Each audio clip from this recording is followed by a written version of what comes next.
Now, another option that you can do when it comes to synchronizing edits is after you have made your camera profile choices. So in this particular one, I'm going to click ON1. You can click AI Auto, and this is one of the fastest ways of getting your photos ready to go because ON1 is going to do the thinking for you. And for this photo, since it was underexposed, AI Auto actually did a pretty good job at recovering it. So I'm going to go ahead and leave that be, open up the film strip view and find the other photos that are also a little underexposed. Hold shift key, hit sync. And this time, all I'm going to do is apply the develop to these photos, and ON1's going to do its own AI auto synchronization based off of the photo that you are modifying. Now I'm going to click on this photo here. I don't think that this photo needs any exposure enhancements or adjustments, but for the sake of tutorial purposes, I'm going to click AI Auto for this particular image, see what ON1 thinks needs to happen,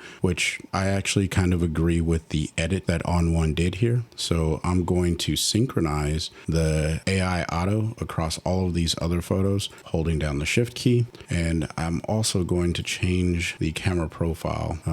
Maybe I will leave it on standard for this one and change those individually. So I'm going to hit sync, develop, and hit apply and let ON1 figure out what makes the most sense for all of these images, and it's going to edit them individually. Now with the photos that I just synchronized using the AI auto function, they're missing the vignette and the curves adjustment as well as the color enhancer.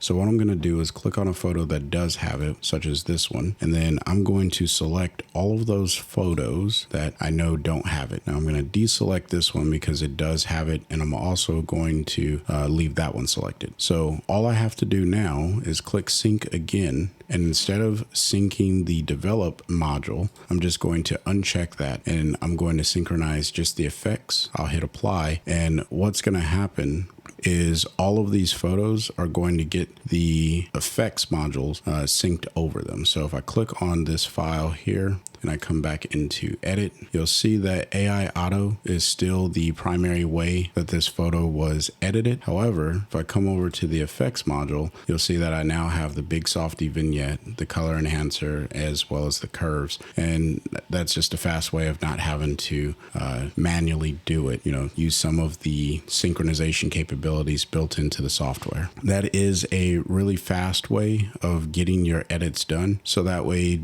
you don't have to spend a whole bunch of time in the edit window like what I showed previously.